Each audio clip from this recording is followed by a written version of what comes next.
She's beautiful. So beautiful. We're calling her Laura. We think she looks like a Laura. Oh. She already has a full head of hair. And she's got my eyes. Luckily for her, everything else is pure Sarah. With free Skype-to-Skype video calls, you can be right there with them, Your granddaughter. wherever they are. Bienvenue sur le plateau des 24 heures chrono de l'International, en direct toujours des studios de TV5 Monde. Alors direction maintenant l'Écosse, avec la ville de Glasgow. Glasgow est la ville la plus grande, mais aussi la plus peuplée, avec 600 000 habitants donc d'Écosse, et aussi la troisième agglomération du Royaume-Uni. Alors les Jeux du Commonwealth, la Ryder Cup, mais aussi le référendum sur l'indépendance de l'Écosse, prévu en 2014, devraient faire évoluer le paysage économique et politique de ce pays. Pour parler des opportunités justement d'investissement en Écosse, j'ai le plaisir d'accueillir sur ce plateau Elodie Milne. Bonjour. Bonjour. Vous êtes donc vous directrice de The Language Room. Oui. Vous avez une entreprise que vous avez créée en 2006, c'est ça? En 2006, exactement, oui.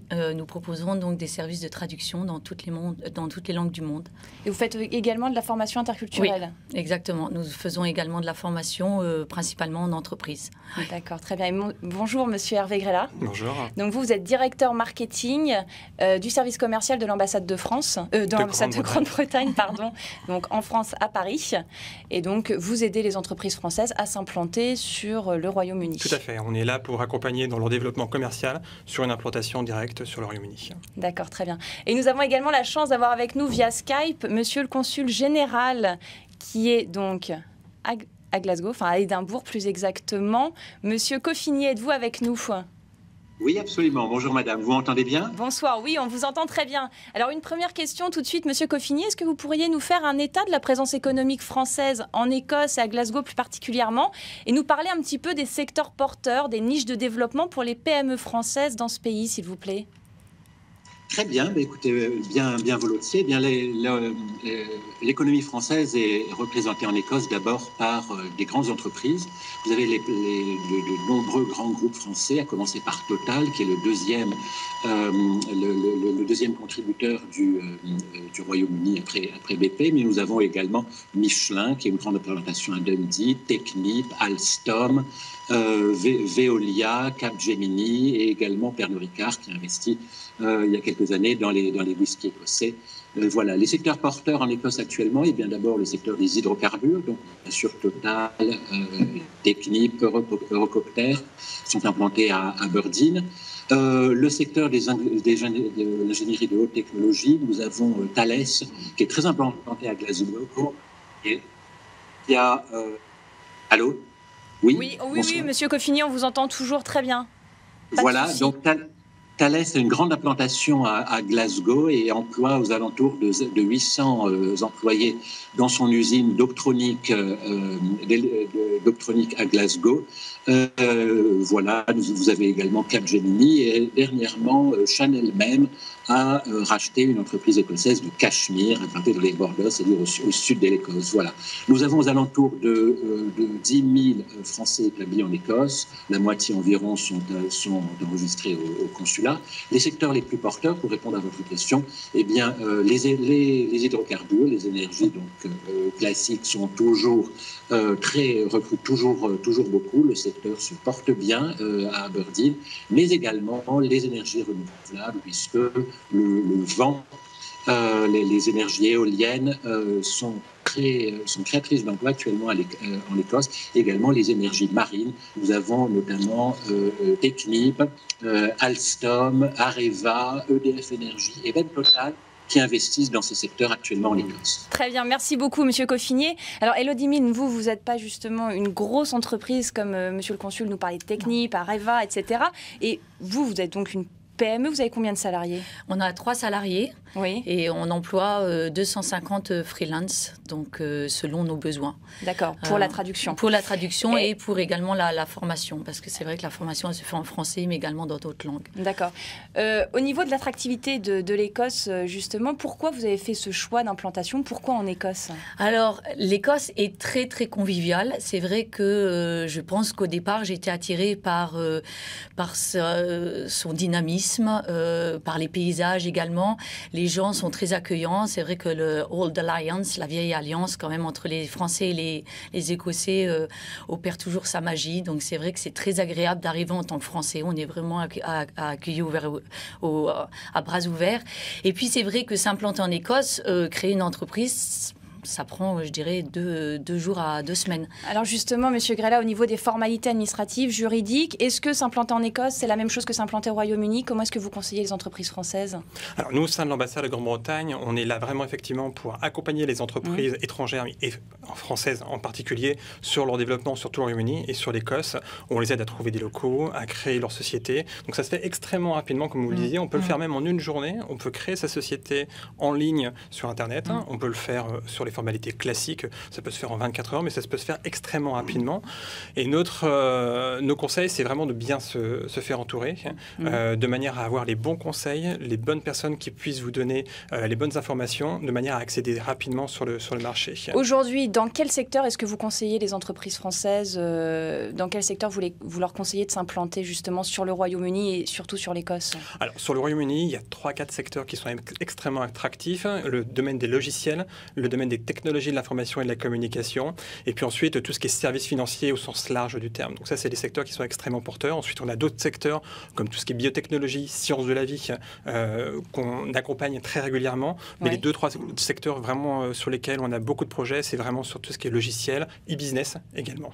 Alors après, selon les régions en Grande-Bretagne, il y a des forces et des points qui sont beaucoup plus attractifs que d'autres. Sur l'Écosse, vous avez le domaine du tourisme et tout ce qui tourne autour du tourisme, par exemple, qui est extrêmement attractif. Là, pour vous, il y a des opportunités pour les entreprises françaises à l'heure actuelle. Ce ne sont pas des secteurs qui sont justement bouchés, où il y a déjà trop de monde Non, parce que c'est des secteurs sur lesquels il y a énormément de développement. Tout à l'heure, on parlait de tout ce qui était hydrocarbures. C'est vrai que historiquement, l'Écosse a une histoire importante au niveau de l'extraction pétrolière et gaz, mais dans l'avenir, il va falloir qu'ils se reconvertissent sur les énergies renouvelables. Et on parlait tout à l'heure des énergies donc offshore wind, tout ce qui est utilisation effectivement de l'énergie marine. Ça, c'est des secteurs d'activité qui vont être extrêmement porteurs et l'Écosse met vraiment beaucoup de moyens et de ressources pour développer ces secteurs-là. Très bien. Je vous remercie tous les deux. On se retrouve juste après une courte page de publicité.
La CFE, votre sécurité sociale jusqu'au bout du monde.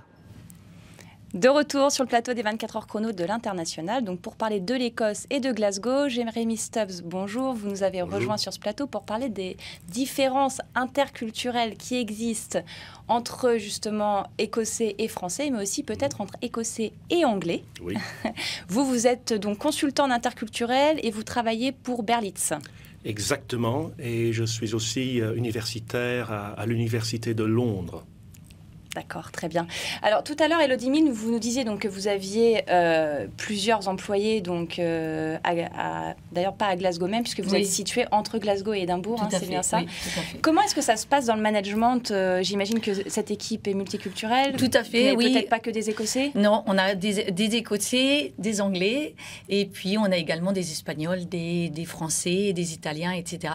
Je dirais que ça se passe très facilement. Comment on manage des Écossais? Est-ce qu'on les manage de la même manière qu'on va manager un Français? Français. Des Français, oui, oui. Les Écossais, je dirais, sont assez faciles. Ils sont des gens assez droits. Ils sont toujours à l'heure, donc ça, c'est très sympa. Et je dirais, il n'y a aucun problème dans une équipe. Et c'est vrai que comme c'est une équipe un petit peu cosmopolite, c'est assez sympa aussi. Alors, tout à l'heure, en introduction, on parlait justement du référendum sur l'indépendance de l'Écosse, qui est prévu en 2014.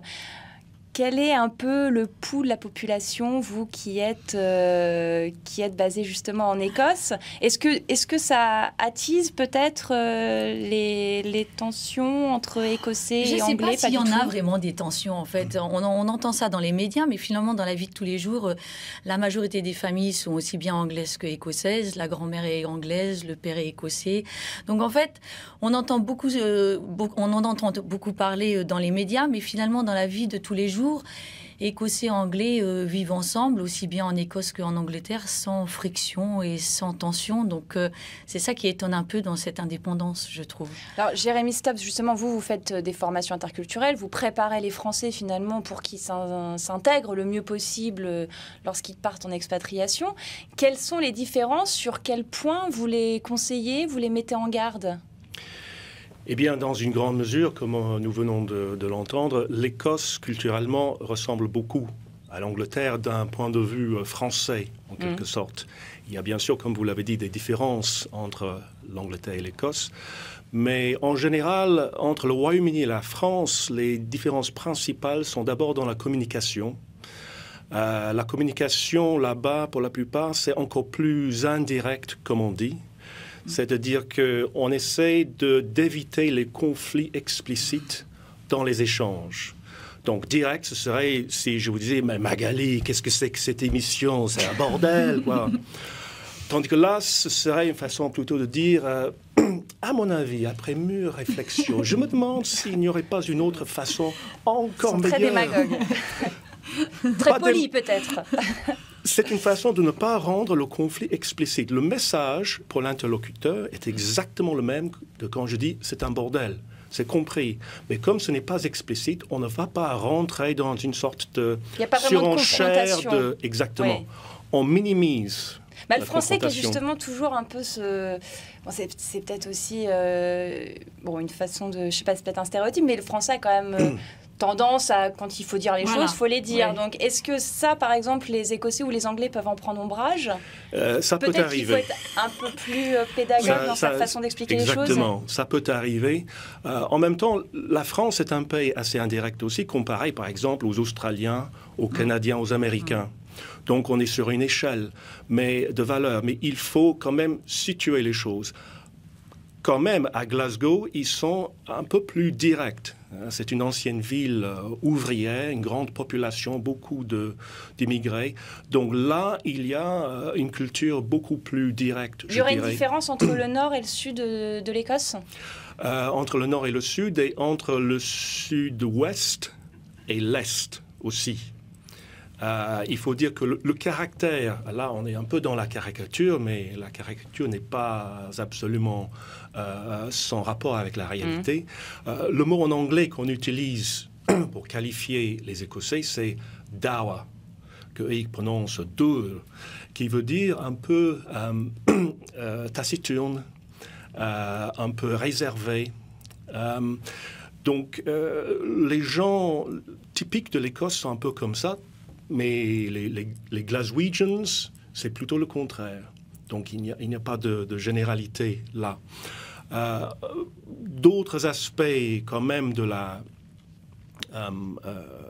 management, en quelque sorte, des Britanniques et des Écossais, moins de hiérarchie qu'en France, beaucoup plus de travail d'équipe, beaucoup plus d'autonomie et d'indépendance. Donc, il faut ménager à la fois le sentiment, le désir d'être autonome du salarié, mais aussi dans une certaine mesure, parfois, l'illusion Il faut laisser aux collaborateurs au moins l'illusion d'être autonomes, parce que c'est important pour leur motivation. Vous êtes d'accord avec ça, Élodie? Oui, je pense que vous avez c'est un peu comme ça que vous fonctionnez. Bien résumé. C'est vrai qu'il faut être beaucoup plus, quand même un petit peu plus tactful, c'est-à-dire pas les prendre quand même face à face comme ça. Il faut mieux expliquer. Donc ça, c'est tout à fait vrai. Vous n'avez pas eu de soucis depuis que vous... Pas vraiment, j'avoue. Non, c'est vrai que... Moi, bien que les Britanniques ont l'air assez formels avec leur suite un petit peu toujours... Oui, excusez-moi. Mais en fait, finalement, c'est des gens, on s'appelle tout de suite par notre prénom. Donc c'est vrai qu'au niveau de la hiérarchie, etc., et même au niveau de la communication, c'est assez sympa. C'est beaucoup moins formel qu'en France, j'ai l'impression. Donc on s'habitue finalement relativement plus facilement que si c'était le contraire. Peut-être. C'est peut-être plus facile dans ce sens-là. C'est peut-être plus facile. Merci beaucoup à tous les deux. On se retrouve tout de suite après pour parler de la qualité de vie donc à Glasgow, après une courte page de publicité. À tout de suite.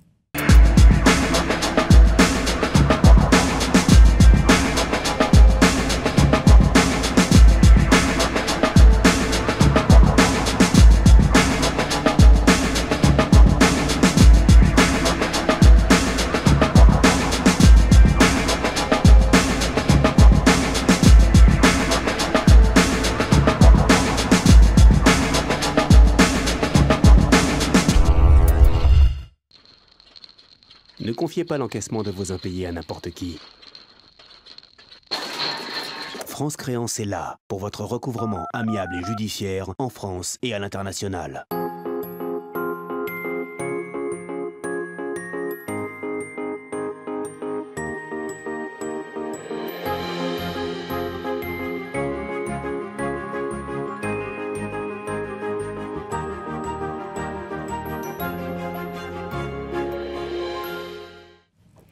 De retour sur le plateau des 24 heures chrono, Geoffrey Roger, bonjour, vous nous avez rejoint. Oui, bonjour. Bonsoir.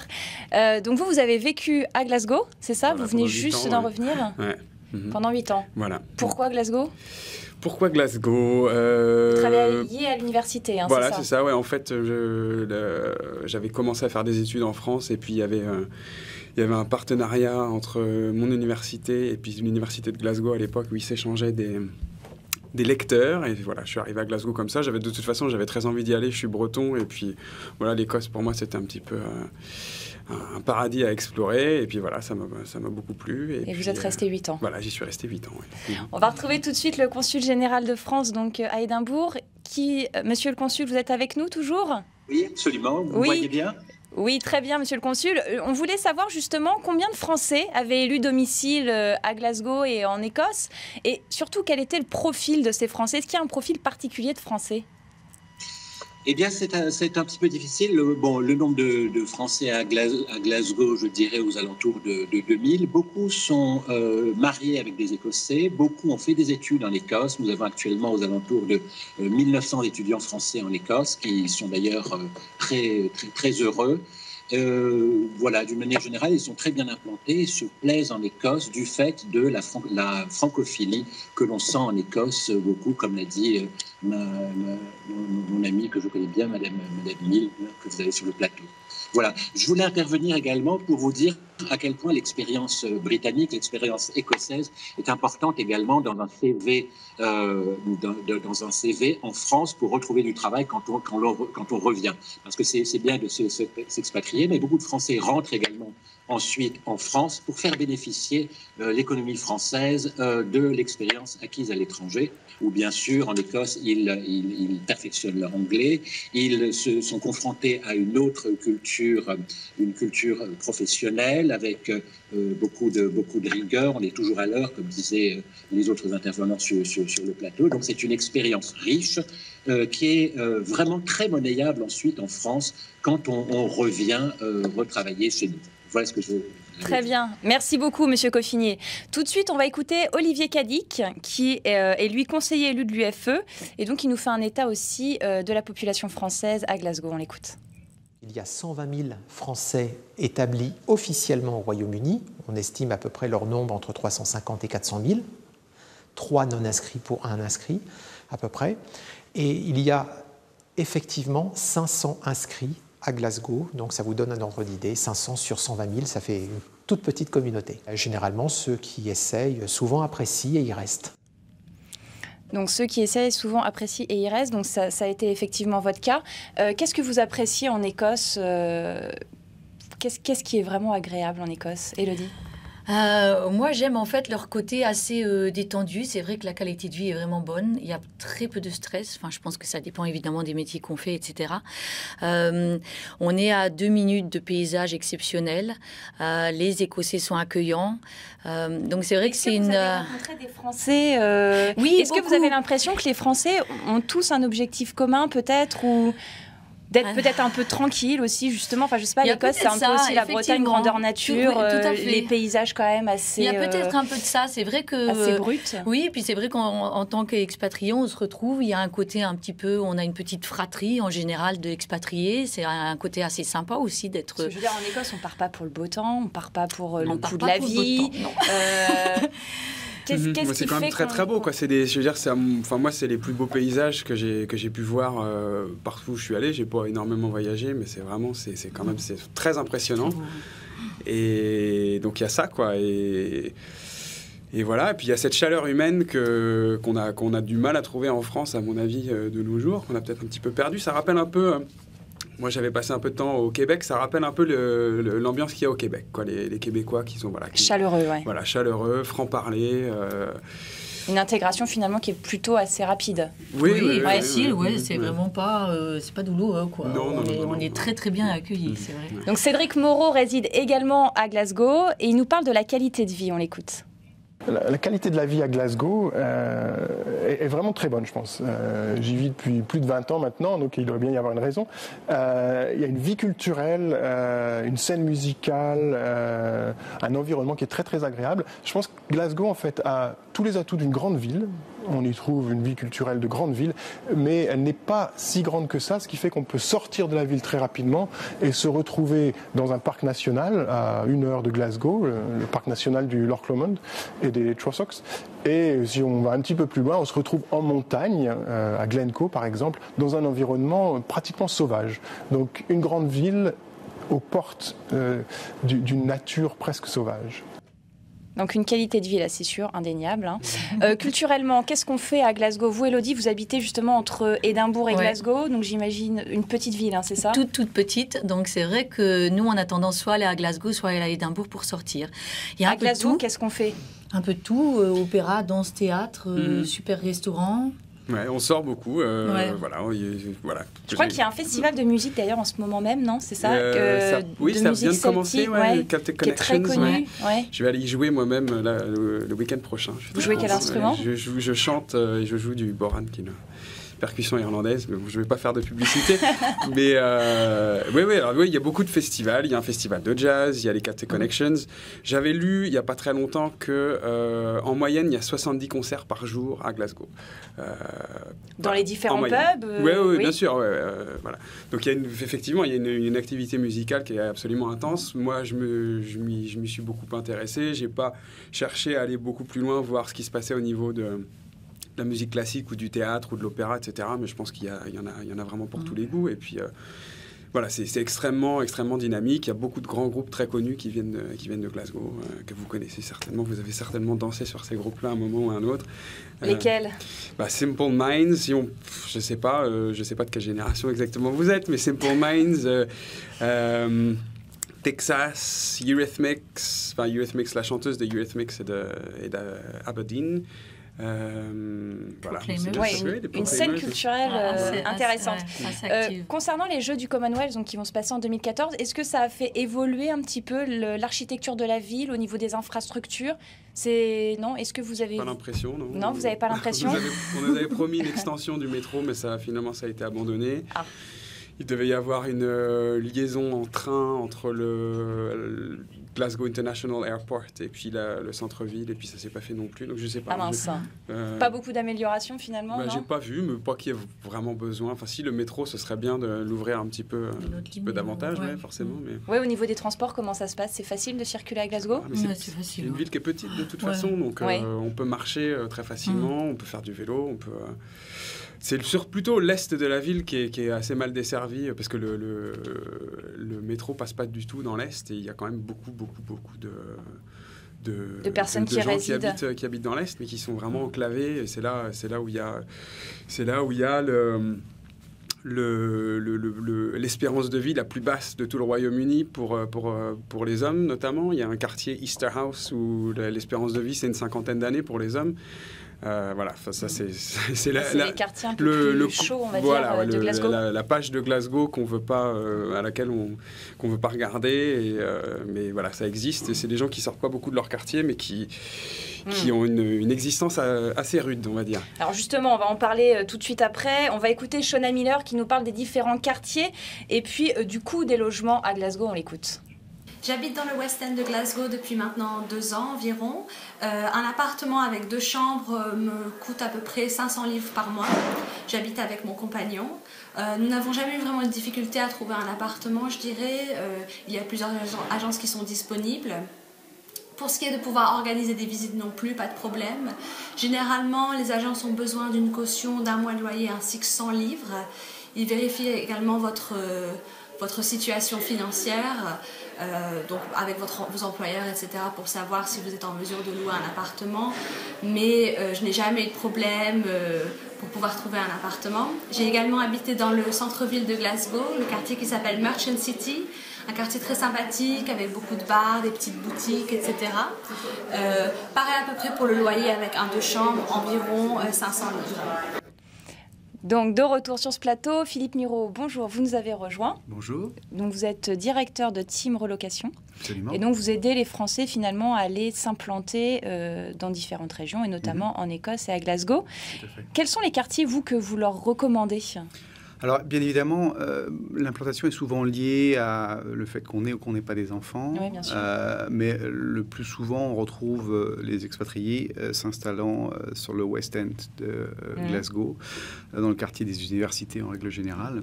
Oui, alors tout à l'heure, Geoffrey, justement, vous nous parlez, vous, des quartiers Est. D'accord. Donc, il faut distinguer, en fait... Tout à fait. Vous avez donc ce West End qui est un quartier où vous avez beaucoup de commerçants, vous avez les universités, vous avez des théâtres, vous avez le jardin botanique, vous avez plein de choses à côté. Et puis vous avez donc l'Est qui est un peu plus déshérité, allons-nous dire. Et puis d'autres quartiers qui se développent à l'heure actuelle. Le Sud se développe beaucoup. Toutes les berges aussi, la Clyde, sont en pleine effervescence. Mais pour y habiter, en général, le West End, c'est là où les gens... Shona Miller parlait de 500 livres, c'est ça, pour un 2 pièces. Ça dépend où. Vous, oui, ça vous paraît pas très cher ? Dans le West End, c'est pratiquement impossible. Je veux dire, un appartement d'une chambre, vous allez commencer au minimum aux alentours de 600 à 700 livres par mois, et vous allez monter jusqu'à un 3 pièces, jusqu'à environ 1000 livres. Et si vous voulez une maison avec 4 chambres, ça va être entre 2500 et 3000 livres. Oui, donc relativement élevé quand même. Hein. Tout à fait. Vous, Geoffrey, comment vous faisiez ? Vous avez choisi J'ai fait de la colocation. Comme tout le monde. Ouais. Dans et quel même quartier ? En colocation, dans le West End, vu que je travaille à l'université. Ouais. Et même en colocation, on a vraiment du mal à trouver une chambre à moins de 300 livres en comptant voilà, les factures, etc. Oui, l'électricité, à rajouter les charges, ouais. Alors justement, le coût de la vie a l'air quand même relativement élevé, non ? En Écosse, c'est peut-être... La taxe d'habitation est extrêmement chère, ça s'appelle la council tax, et ça coûte, ça peut coûter jusqu'à 100-200 livres en plus par mois, si on n'est pas étudiant. Alors, quand on est étudiant, c'est très bien, mais il y a plein d'étudiants, en fait, qui, dès qu'ils ont fini leurs études, sont obligés de quitter Glasgow parce que... ils ne peuvent pas y résider. Oui, voilà, ils sont obligés de quitter le West End et puis d'aller dans des quartiers un peu moins chers, dans le Sud, beaucoup.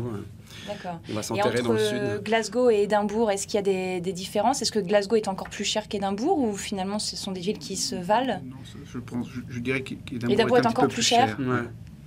Édimbourg est un petit peu plus cher pour un tas de raisons, mais aussi c'est lié au type de population qui est sur place. Vous avez beaucoup plus d'étudiants sur la région de Glasgow, donc vous avez une offre qui est un peu plus calquée sur les moyens qu'ont les gens sur place. Le West End, j'imagine que c'est là aussi où il y a l'école française. Alors, l'école française, on peut pas l'école vraiment... internationale, oui. il n'y a pas, oui, malheureusement, on va en parler, il n'y a pas d'école française. On va en parler tout à l'heure. Alors, on retrouve Cédric Moreau qui nous parle, lui, du coût de la vie à Glasgow. On l'écoute. Le coût de la vie à Glasgow n'est pas plus élevé que dans les autres grandes villes de Grande-Bretagne. Encore une fois, par rapport à Londres, évidemment c'est moins cher, mais par rapport à des villes comme Birmingham ou Manchester, c'est tout à fait similaire. Pour vous donner quelques idées, un repas dans un beau restaurant pour un couple va coûter entre 80 et 100 livres. Ticket de métro coûte 1 livre 40. Supermarché, les courses de la semaine pour une famille normale, ça va revenir à 80, 100 livres, 120 livres, suivant ce qu'on achète. D'accord, donc bon, quand même moins cher que Londres, évidemment. Bon, en même temps, c'est pas... Bon, je ne sais pas si c'est vraiment comparable. Est-ce que vous avez constaté une évolution positive ou pas du coût de la vie ces quelques dernières années? Est-ce que vous avez l'impression que c'est quand même de plus en plus cher ou pas, Glasgow? Au niveau du coût des logements, au niveau de la nourriture, non, j'ai pas des restaurants, non? J'ai pas remarqué d'évolution particulière. Le West End s'embourgeoise beaucoup. Ouais. Donc effectivement, on perd un peu cette espèce d'esprit de quartier un peu populaire, qu'on avait. Là, c'est en train de se perdre, surtout dans certaines rues, quoi. Mais ça va. Enfin bon, voilà, le ticket de métro a augmenté de 40 pence en 8 ans. Oui, bon, oui. Voilà, enfin c'est l'inflation. Oui, c'est normal. J'ai pas remarqué de... D'accord. Vous avez des conseils, non, que vous donnez peut-être aux expatriés qui partent à Glasgow, non, des choses La problématique, c'est de... Ça dépend si vous partez là-bas en tant qu'étudiant ou si vous êtes avec une famille. Package, ouais. Alors, bien évidemment, les conseils, ça consiste un petit peu, bien évidemment, à localiser en fait l'endroit où on va vouloir habiter par rapport à l'endroit où on va travailler. Parce que c'est lié aussi. On parlait tout à l'heure des transports. La ligne de métro est assez quand même réduite. Il y a 15 stations, je crois. Ouais. C'est un cercle autour de la rivière.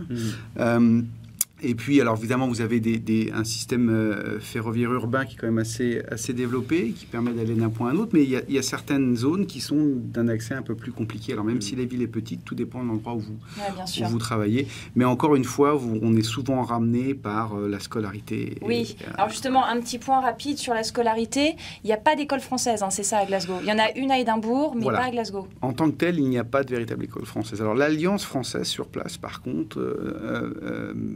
permet, en fait, a mis en place des programmes.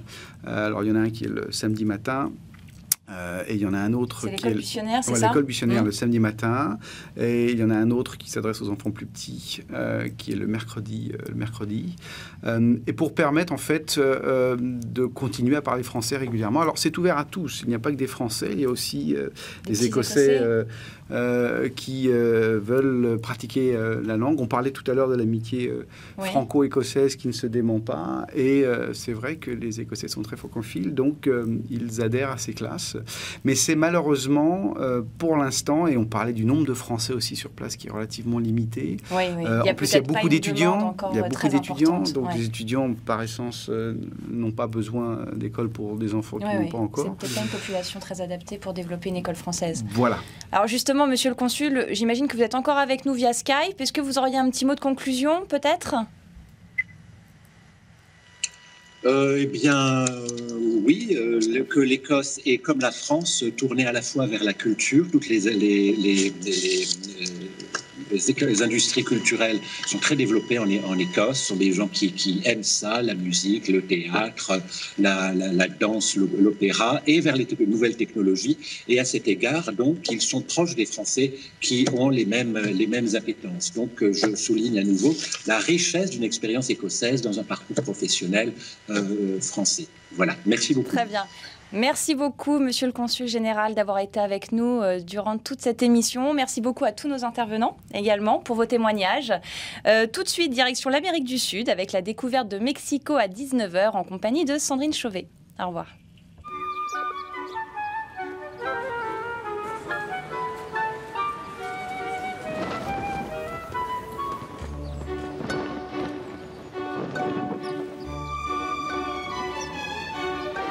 Découvrez un monde d'opportunités avec HSBC, votre banque partout dans le monde.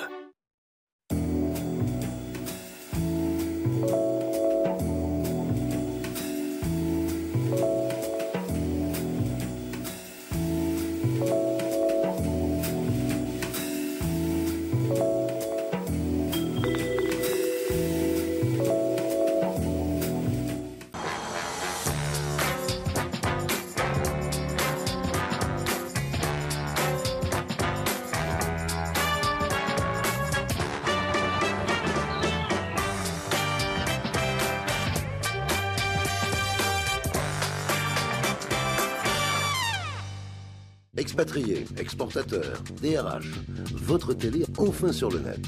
Reportages, conseils, dossiers experts, dossiers pays, actualités sur news21.tv. Expatriés, exportateurs, DRH, connectez-vous sur news21.tv.